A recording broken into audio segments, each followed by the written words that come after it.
Hello everyone, welcome back to our channel. I hope आप सब अच्छे होंगे। लास्ट की क्लास में हमने आर्टिकल 1 और 2 कंप्लीट करा दिया था। आज की क्लास में हम आर्टिकल 3 और 4 डिस्कस करेंगे। इसके अलावा हमारे राज्यों का गठन कैसे हुआ, कौन से आयोग के तहत हुआ, इसके लिए हमें संशोधन करना पड़ा या नहीं करना पड़ा, हमारी संसद के पास क्या क्या पावर हैं, इन सब चीज़ों के बारे में डिस्कस करेंगे। तो चलिए आज की क्लास स्टार्ट करते हैं आर्टिकल 3 से। आर्टिकल 3 क्या कहता है कि आर्टिकल 3 जो है वो हमारी संसद को पावर देता है कि अगर संसद चाहे ना अपनी मन की मर्जी से नए राज्यों का निर्माण भी कर सकती है। ठीक है, क्या देता है? एक तो नए राज्यों का निर्माण, दूसरा देता है कि अगर संसद चाहे तो वो किसी भी राज्य के जो एरिया है किसी भी राज्य का, उसके एरिया को घटा भी सकती है या फिर बढ़ा भी सकती है। समझ रहे हो आप? मतलब जैसे कि अगर संसद का मन हुआ कि हमें जो है आंध्र प्रदेश को और छोटा कर देना चाहिए तो वो कर देगी। ठीक है, अगर उसका मन हुआ कि भाई छोटे छोटे राज्य हैं, इनको मिला करके एक राज्य बना दो, तो उसके पास ये भी पावर है। ठीक है, तो चलिए। अच्छा, तीसरी पावर क्या देता है कि अगर वो चाहे तो उसके सीमा का मतलब उसकी सीमा निर्धारण में भी चेंजेस कर सकती है। ठीक है ना, वो अपने हिसाब से सीमा डिसाइड करेगी, उसका जहाँ से मन करेगा। ठीक है। अच्छा, फोर्थ है उसके नाम भी बदल सकती है। नाम भी बदल सकती है। देखो, हमारी संसद को आर्टिकल 3 ये पावर देता है कि अगर संसद का मन है तो वो किसी नए राज्य का निर्माण भी कर सकती है। मतलब कोई बड़ा राज्य है उसमें से तोड़ के 2 राज्य बना देगी। ठीक है, अगर उसका मन हुआ कि मतलब इसके एरिया को कम करना है तो वो कम कर देगी। अगर किसी राज्य में उसके एरिया को बढ़ाने का मन हुआ तो वो भी कर देगी। ठीक है, और अगर हुआ कि भाई मुझे इसका नाम बदलना है तो वो नाम भी बदल देगी। ठीक है, आर्टिकल 3 ये संसद को पावर देता है। अच्छा, अब एग्जाम्पल से आप समझोगे अच्छे से। तो एग्जाम्पल मैं आपको बताती हूँ। देखो, एग्जाम्पल देखो, आप सबको अब पता है, आपको पहले जो मध्य प्रदेश है ना, ये छत्तीसगढ़ है, ये मध्य प्रदेश का ही हिस्सा था। अब संसद को लगा कि बहुत बड़ा एरिया हो रखा है ये, और इसमें जो है प्रशासन करने में हमें दिक्कत हो रही है, तो उसने क्या किया, मध्य प्रदेश में से छत्तीसगढ़ निकाल लिया। ठीक है, ऐसे ही उत्तर प्रदेश में से उत्तराखंड को निकाल दिया गया। ठीक है, और पश्चिम बंगाल में से झारखंड को निकाल दिया गया। ठीक है, तो इस तरीके से अब ये कौन से एक्ट के तहत किया? संसद ने आर्टिकल 3 के तहत किया। ठीक है, क्योंकि उसके पास ये पावर थी कि अगर उसको लगता है कि वो दो मतलब नए राज्यों का गठन कर देगी राज्यों को तोड़ के, तो वो उस पावर के तहत उसने ये किया। अच्छा, एक क्वेश्चन उठता है इसके बाद, ठीक है, कि क्या संसद जो भारत का एरिया है, ठीक है ना, मतलब भारत का क्षेत्र है,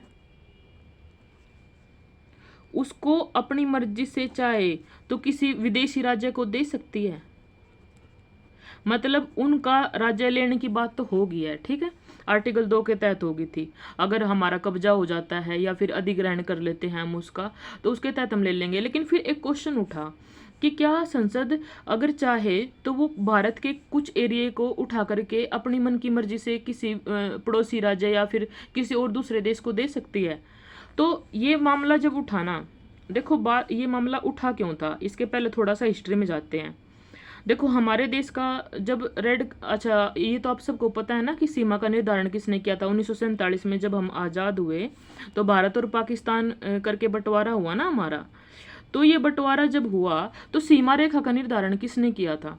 तो वो थे रेड क्लिफ जी। ठीक है, अब ये जो रेड क्लिफ है ना, ये कभी भारत आया नहीं था। ठीक है, और ना भारत के बारे में इतना कुछ जानता है। आप जो हम अगर हमारे यहाँ का कोई इंसान करता तो समझ में आता ना, क्योंकि उसको पता है कि हमारे यहाँ पर इतनी ज़्यादा तो भाषाएं हैं। ठीक है, कैसे लोग आपस में कल्चर से या फिर भाषा से लगा लो आप कैसे कनेक्टेड हैं, तो वो सोच समझ के विभाजन करता, रेखा का निर्धारण करता। बट ये तो आए माश है, उठाया, और अभी मैं एक बार मैप में दिखाती हूँ आपको।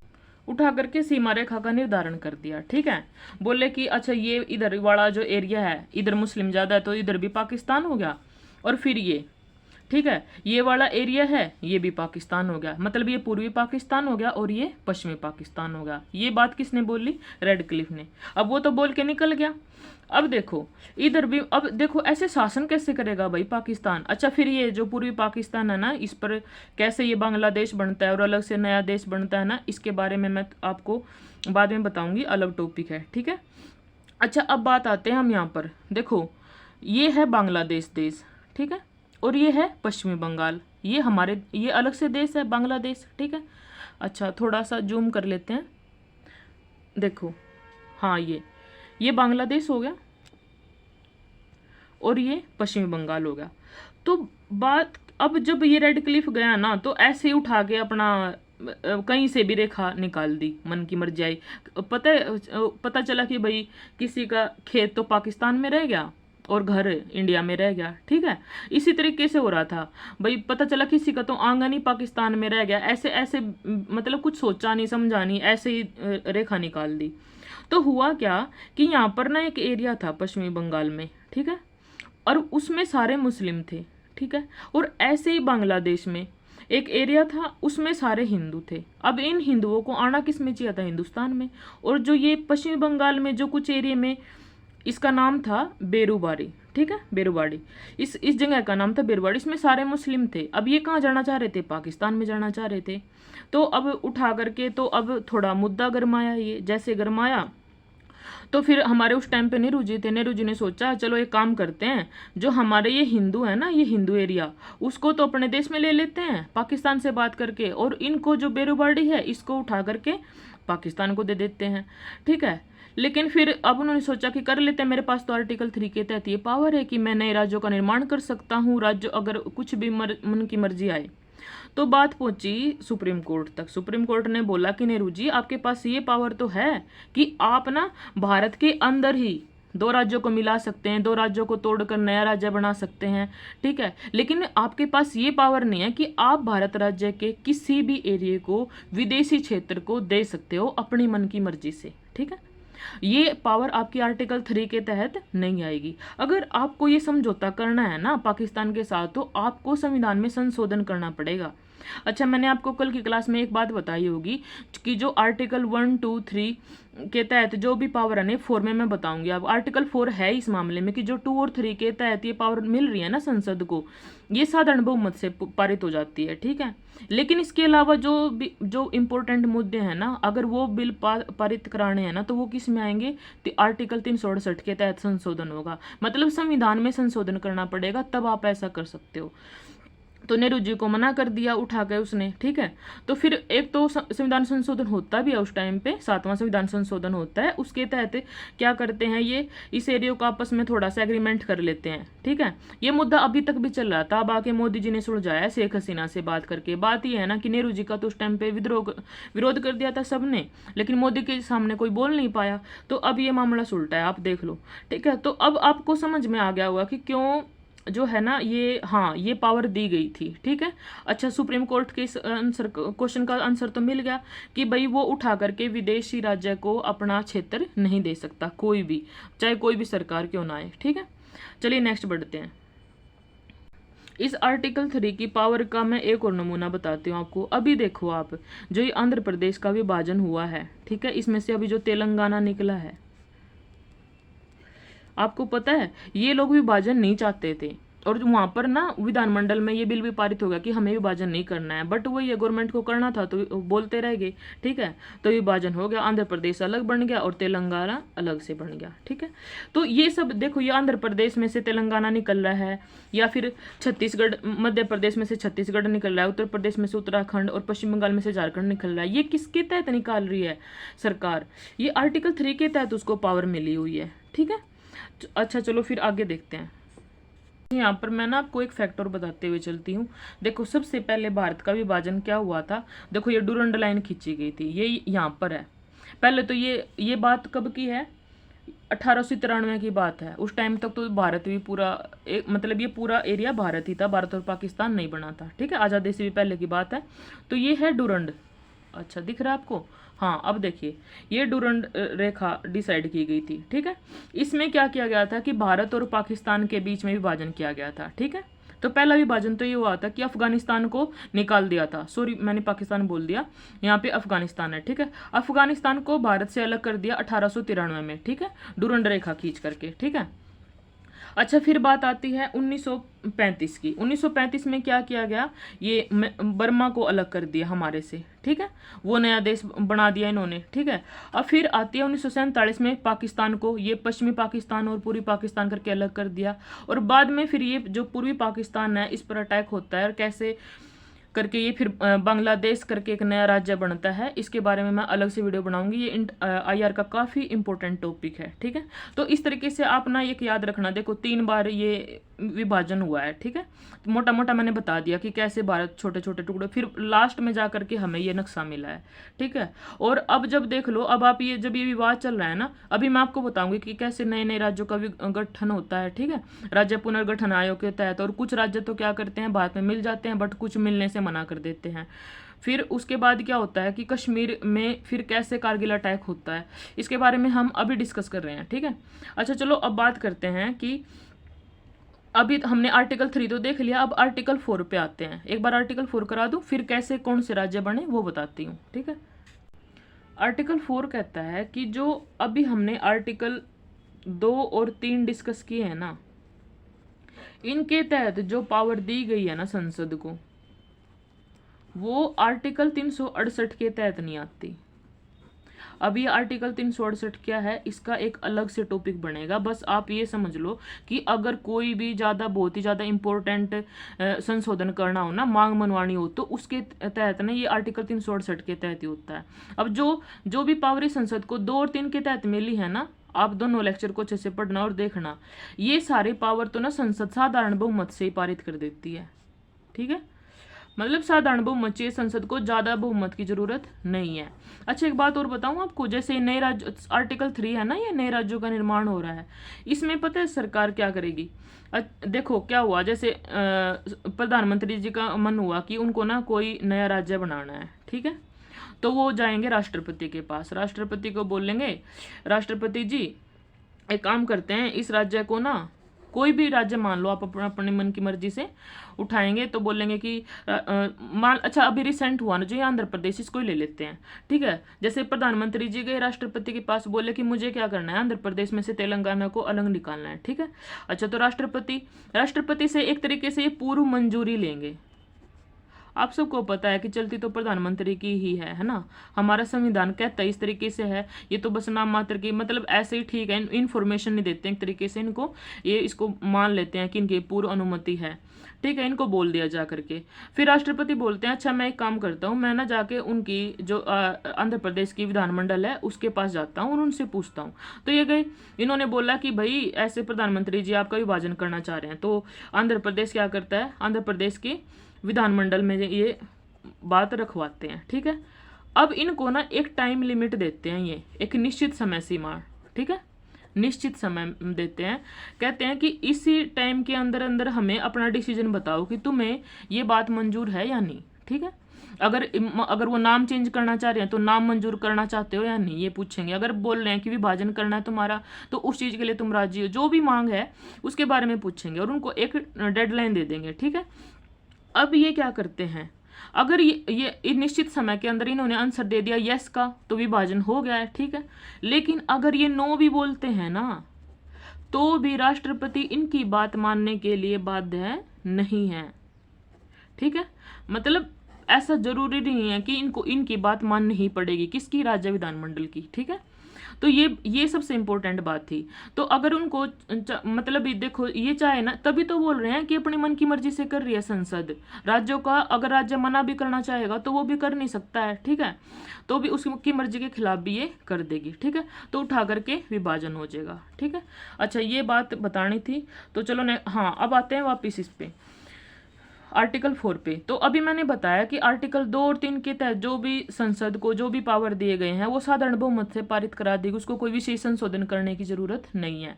लेकिन जो बातें आर्टिकल 368 में दी गई है ना, अगर उनमें चेंज करना है तो उनको विशेष संवैधानिक संशोधन करने पड़ेंगे, ठीक है।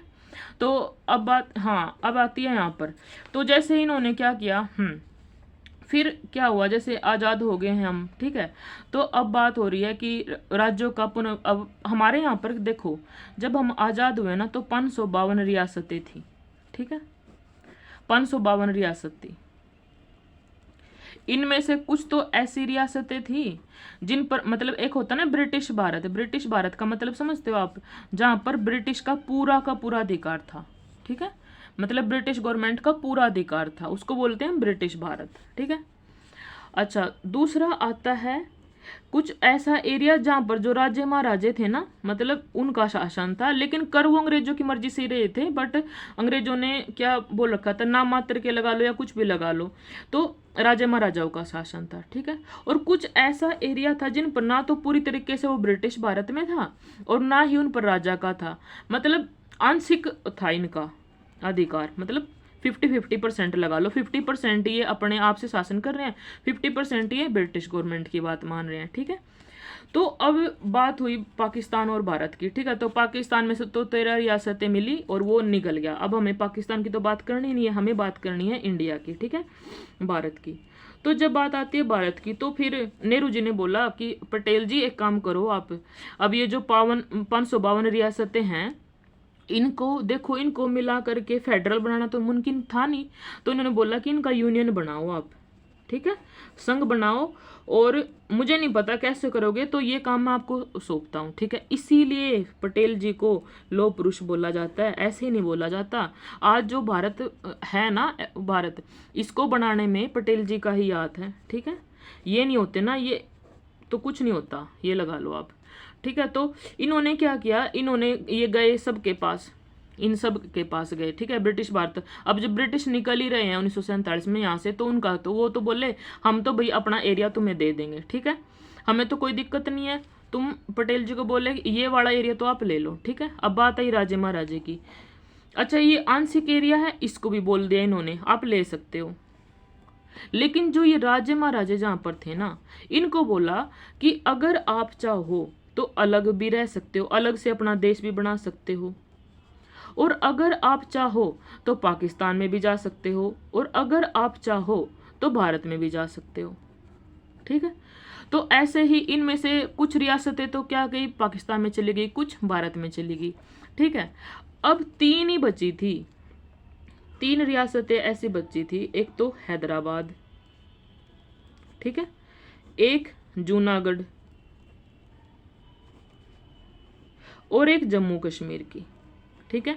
ये तीनों बोले नहीं, हमें तो नहीं होना, हमें तो अलग देश बनाना है, हमें ना भारत में शामिल होना ना पाकिस्तान में शामिल होना, ठीक है। सबसे पहले बात करते हैं हम हैदराबाद की। हैदराबाद में क्या है, हैदराबाद में देखो जो राजा है वो तो मुस्लिम है, ठीक है, और जो जनता है वहाँ की वो हिंदू है, ठीक है। तो इसने बोला मैं अलग से देश बनाऊंगा, तो अब ये गए, सरदार पटेल जी ने क्या किया वहां पर, अब जो जनता थी वो भारत में शामिल होना चाह रही थी, राजा मना कर रहा था कि नहीं मैं नहीं शामिल करूंगा, मैं नहीं शामिल करूंगा, ठीक है। तो पटेल जी ने क्या किया, सेना भेज दी यहाँ पर, ठीक है। और जब सेना भेजी तो इस एक ऑपरेशन है, इसका ऑपरेशन का नाम दिया ऑपरेशन पोलो, बहुत इंपॉर्टेंट है, ऑपरेशन पोलो, ठीक है। ऑपरेशन पोलो के तहत क्या किया, हैदराबाद में सेना भेज के ये हैदराबाद को भारत में शामिल कर लिया, ठीक है, राजा को पकड़ के बिठा लिया। अच्छा, अब आपसे क्वेश्चन पूछ देगा कि हैदराबाद का भारत में विलय कौन से ऑपरेशन के तहत हुआ, तो आप बोलोगे ऑपरेशन पोलो, या फिर क्वेश्चन ऐसे पूछ देगा कि ऑपरेशन पोलो किससे संबंधित है, तो ऑपरेशन पोलो हैदराबाद रियासत को भारत में शामिल करने से संबंधित है, ठीक है। तो चलो नेक्स्ट बात करते हैं जूनागढ़ की। अब बात आती है जूनागढ़ की, ठीक है। जूनागढ़ में क्या था, जो राजा था वो तो हिंदू था, ठीक है, और जो प्रजा थी वो मुस्लिम थी। तो यहाँ पर क्या करते हैं, यहाँ पर पटेल जी जाते हैं, ये भी बोलता कि नहीं मैं तो अलग से देश बनाऊंगा अपना, बट फिर पटेल जी क्या करते हैं, पटेल जी वहाँ पर जनमत संग्रह करा देते हैं, रेफरेंडम करा देते हैं, जनमत संग्रह, ठीक है, मतलब वोटिंग करा दी, जनता ने निर्णय लिया, जनता के हाथों में दे दी बागडोर कि आप भारत में शामिल होना चाहते हो या पाकिस्तान में शामिल होना चाहते हो। तो उन्होंने फिर जनमत संग्रह से रिजल्ट आया कि भारत में शामिल होंगे, तो इस तरीके से जूनागढ़ भी भारत में शामिल हो गया, ठीक है। अब दोनों रियासतें हो चुकी है शामिल। अब बात आती है कश्मीर की, ठीक है। कश्मीर में क्या है, कश्मीर में राजा हरि सिंह का शासन है, अब ये क्या कह रहे हैं भाई, हम तो अलग से देश बनाएंगे, हम नहीं शामिल हो रहे। और कश्मीर में देखो राजा तो क्या हो रहा है, फिर वापस से हिंदू हो रहा है, ठीक है, और जो प्रजा है वो मुस्लिम है ज़्यादातर। तो इसने मना कर दिया कि मैं नहीं शामिल होऊंगा। तो लेकिन अब प्रजा मुस्लिम थी ना ज़्यादातर, तो यहाँ पर क्या हुआ, यहाँ पर पाकिस्तान ने बड़ी चालबाजी खेली। पाकिस्तान ने क्या किया, कश्मीर में अपनी सेना भेज दी चुपके से, ठीक है, और जा करके युद्ध चल गया। अब राजा हरि सिंह भागे भागे आए नेहरू जी के पास, तो बोले कि अरे नेहरू जी बचा लो। अब इसने सोचा कि अरे अगर मैं ऐसे, तो मैं राज्य तो देश तो क्या ही बनाऊंगा, मेरा खुद का परिवार भी खत्म हो जाएगा, पाकिस्तान खत्म कर देगा मेरे को आके। तो फिर इसने क्या किया, ये नेहरू के पास गए, नेहरू जी ने पटेल जी के पास भेज दिया। पटेल जी बोले कि ऐसे तो हम अपनी सेना नहीं भेज सकते पाकिस्तान के खिलाफ, इसके लिए आपको ना हस्ताक्षर करने पड़ेंगे एक विलय पत्र पर। तो राजा हरि सिंह मजबूरी में क्या करते हैं, विलय पत्र पर हस्ताक्षर कर देते हैं, ठीक है। अब ये कहते हैं कि भाई आप, लेकिन फिर राजा हरि सिंह कुछ शर्तें रखते हैं। ये कहते हैं कि मेरा खुद का अलग से झंडा होगा, ठीक है, और मेरे को ना मतलब जैसे कि अलग से पावर मिलती हैं, अभी अभी जाके खत्म हुई है ये जम्मू कश्मीर की अलग से, देखो उनका अलग से झंडा होता था, ठीक है, और अलग ही शासन चलता है उनका वहाँ पर, ठीक है, उसमें मतलब बाकी यूटीज की तरह नहीं था वहाँ पर, ठीक है। तो उस विलय पत्र पे हस्ताक्षर हो गए 26 अक्टूबर 1943 को, ठीक है। तो नेहरू जी क्या करते हैं, फिर पटेल जी सेना भेज देते हैं, और जब हमारी सेना पहुंचती है वहां पर, तो तब तक क्या होता है कि जो इतना पोर्शन था ना ये इस पर, यहाँ तक जो है पाकिस्तानियों ने कब्जा कर लिया था, और तभी बन जाता है ये पीओके, ठीक है, और फिर जा करके सेना हमारी रोक देती है इसको। तभी से यहाँ पर देखो सीज ऑफ फायर बन जाता है, यहाँ पर लड़ाइयाँ तब से ही चल रही थी और अभी तक भी चलती आ रही थी। तो देखो ये क्या कर गया है रेड क्लिफ, है ना, ढंग से वो तो करके नहीं गया सीमा का निर्धारण, अभी आज़ाद हुए ही थे 1962 में, देखो फिर से हम युद्ध में झोंक गए हैं। लेकिन उस टाइम पे पाकिस्तान की जो नौसेना थी ना वो काफ़ी अच्छा लड़ रही थी, बट हमारे सैनिक भी बहादुर थे काफ़ी। तो इस तरीके से फिर ये ख़त्म होती है बात यहाँ पर। चलो अब बात आती है कि अब जैसे ही, ठीक है, ये मिल गए हैं, ठीक है, अब पूरा भारत बन चुका है, ठीक है, सारे की सारी हैदराबाद, जूनागढ़ और क्या थी ये तीसरी, कश्मीर, ये तीनों के तीनों शामिल हो चुके हैं भारत में, मतलब अब एक यूनियन बन चुका है भारत, ठीक है। तो फिर आगे जाके बात आती है, हुआ क्या कि ना आंध्र प्रदेश में ये बात आती है आंध्र प्रदेश की, ठीक है। अब पहले आंध्र प्रदेश किस में था, मद्रास में था, एक मद्रास एक स्टेट था, ठीक है। तो मद्रास में क्या हो रहा था कि जो तेलुगु भाषा बोलने वाले लोग थे ना, वो कह रहे थे कि हमें तो अलग बनाओ, हमें इसमें शामिल नहीं होना है, ठीक है। और श्री रमल्लू नाम के एक वो मद्रास से बिलोंग करते थे, उन्होंने कहा कि हमें तो तेलुगु वालों को अलग से एक राज्य चाहिए, ठीक है। वो आंध्र प्रदेश को बनाने की डिमांड कर रहे थे, ठीक है। वो हड़ताल पे बैठ गए और 56 दिन तक भूख हड़ताल पे बैठे रहे। बाद में क्या होता है, नेहरू जी सुध लेते ही नहीं है, नेहरू जी मना करते हैं कि भाषा के आधार पर मैं विभाजन नहीं करूंगा, ठीक है। तो क्या हुआ, उनकी मौत हो जाती है। उनकी मौत होते ही ऐसा बवाल उठाना, तो फिर मजबूरी में 1 अक्टूबर 1953 को नेहरू जी को आंध्र प्रदेश बनाना ही पड़ता है। और अगर अब आंध्र प्रदेश, ठीक है ना, ये पहला ऐसा राज्य था जो भाषा के आधार पर बनाया गया, ठीक है। आपसे क्वेश्चन पूछे ना कि भाषा के आधार पर पहला राज्य कौन सा बना, तो आप बोलोगे आंध्र प्रदेश, ठीक है। तो अब देखो ये भी, इसका में भी एक पंगा है। देखो जब भारत ये पूरा गठन हो गया ना, 552 रियासतें मिल चुकी हैं, तो इन्होंने क्या किया, इन्होंने 4 भागों में बांट दिया इसको। ए में तो वो थी जो मतलब जो ब्रिटिश भारत था, ठीक है ना, ब्रिटिशों का जहाँ पर था।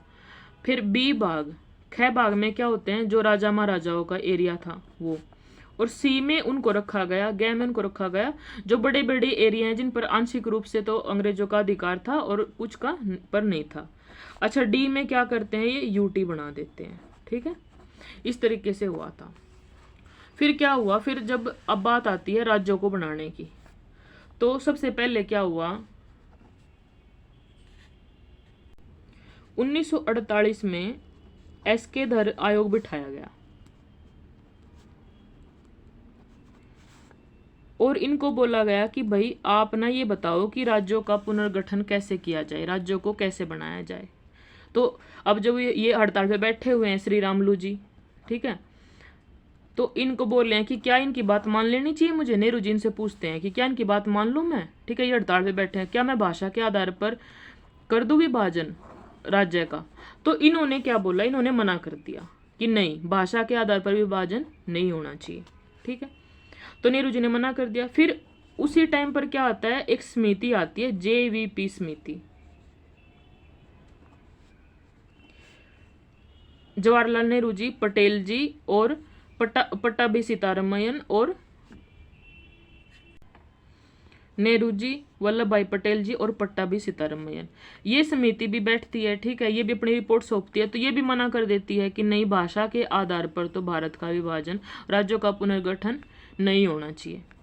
फिर क्या होता है कि फिर जब इनका श्री रामुलु जी की मौत हो जाती है 56 दिन की भूख हड़ताल के बाद, तो मजबूरी में क्या है 1953 को ये आंध्र प्रदेश का गठन करना पड़ता है, ठीक है, तेलुगु भाषी लोगों के लिए। तो फिर क्या होता है, फिर बाद में अब नेहरू जी परेशान हो गए। नेहरू जी बोले यार ये तो बड़ा पंगा पड़ गया, क्योंकि उसके बाद क्या हुआ, जो इतने भी बाकी के स्टेट थे ना, वो भी मांग उठाने लगे कि हमें भी हम भाषा के आधार पर विभाजित करो, हमें अलग राज्य दो, ठीक है। अब जैसे बम्बई की बात लगा लो, तो बम्बई में गुजराती बोलने वाले रहते थे और मराठी बोलने वाले रहते थे, तो बोले कि नहीं, हमें तो अलग अलग राज्य बना करके दो। तो नेहरू जी परेशान हो गए कि ऐसे तो सबके सब मुंह उठाएंगे। तो नेहरू जी ने क्या किया, सुप्रीम कोर्ट के जज थे उस टाइम पर एक फजल अली जी, ठीक है, तो फजल अली जी को बोला कि आप ना इस मुद्दे के ऊपर मीटिंग बिठाओ और आप ना बताओ कि हमें करना क्या चाहिए। तो फजल अली जी का आयोग बैठता है और इसमें 3 सदस्य होते हैं। ये 1953 में बैठा था, बट अपनी जो रिपोर्ट देता है ये 1956 में सौंपते हैं ये अब ये क्या बोलते हैं कि आप भाषा के आधार पर विभाजन तो कर दो, ठीक है, लेकिन एक राज्य एक भाषा की बात नहीं मानी जाएगी, मतलब हर भाषा के साथ हर राज्य नहीं बनेगा, ठीक है। इन्होंने बोला कि जब इतना ही विद्रोह हो रहा है ना, तो आप भाषा के आधार पर विभाजन कर सकते हो, लेकिन एक राज्य एक भाषा की बात नहीं मानी जाएगी। आप जो है प्रशासनिक आधार भी देखो, एकता की बात भी देखो, अखंडता की बात भी देखो, मतलब भारत की जो एकता अखंडता है वो अक्षुण्ण रहनी चाहिए, ठीक है। और राजनीतिक, प्रशासनिक, आर्थिक आधार भी देखो आप कि आपको अब ऐसे तो हर कोई मुंह उठा रहा है। तो इन्होंने ये सिफारिश की थी और इनकी सिफारिश के आधार पर ही आगे राज्यों का पुनर्गठन होता है। कौन सा राज्य कैसे बना, कौन सी सन में बना, उसकी क्या स्टोरी है, इसके बारे में हम कल बताएंगे। और इसके बाद हमारा भाग 1 जो है कंप्लीट हो जाएगा। कल के लेक्चर में भाग 1 हम कंप्लीट कर देंगे राज्यों के बारे में बता करके, फिर हम भाग 2 पे आएंगे। तो चलिए मिलते हैं आपसे नेक्स्ट क्लास में। आई होप आप सबको अच्छी लगी होगी क्लास।